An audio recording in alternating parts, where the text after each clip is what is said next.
constant innovation, unparalleled education, groundbreaking global business education you'll find only at Oxford College of Business. That's because all we do, all we are, is business education.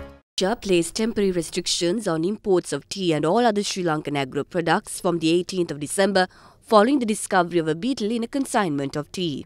In a backdrop where Russia purchases 25% of Sri Lanka's tea production, President Maithripala Sirisena in writing requested his Russian counterpart to lift the ban last Monday. The latest situation on the matter was taken up for discussion in today's cabinet media briefing. A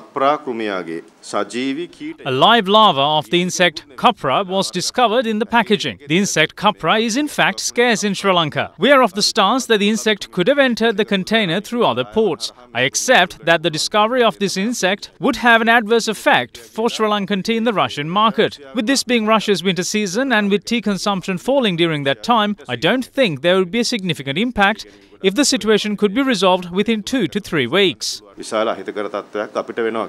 the meantime, the cabinet decided to lift the ban of the use of white asbestos, which was due to come into effect from the 1st of January next year. In 2016, the government took a policy decision to limit imports of raw material required to manufacture asbestos, saying asbestos is cancerous for humans.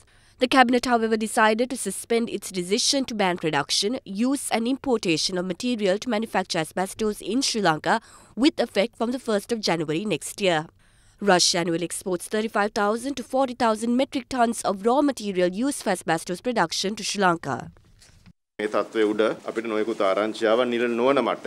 Various unofficial sources conveyed that there is a correlation between the ban on tea and asbestos. The ban on tea, however, was solely based on the issue with the insect. We expect a team from the Ministry of Science and Technology Research to go to Russia and produce a report on whether there are any malignant effects of white asbestos on humans. We will suspend this decision until that report is received, and with it, we expect a positive response from Russia.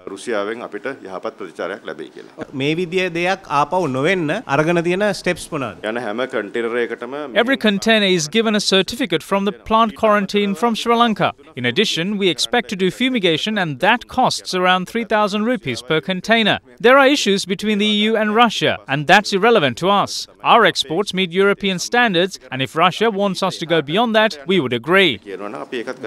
What are the new steps that you have taken after this incident?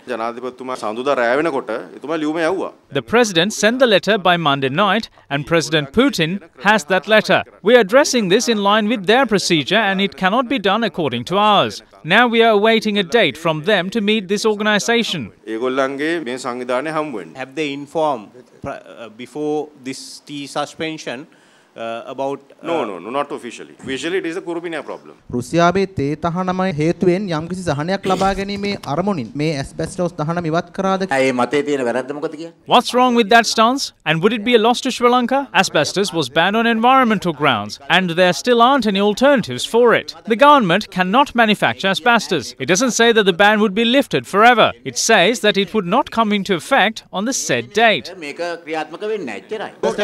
But cabinet decided to defer it. Yes.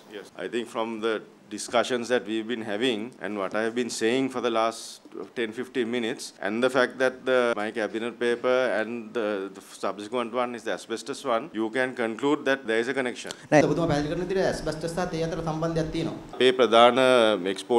Our main export to Russia is tea, and they export asbestos to Sri Lanka. So it is up to you to comprehend the connection.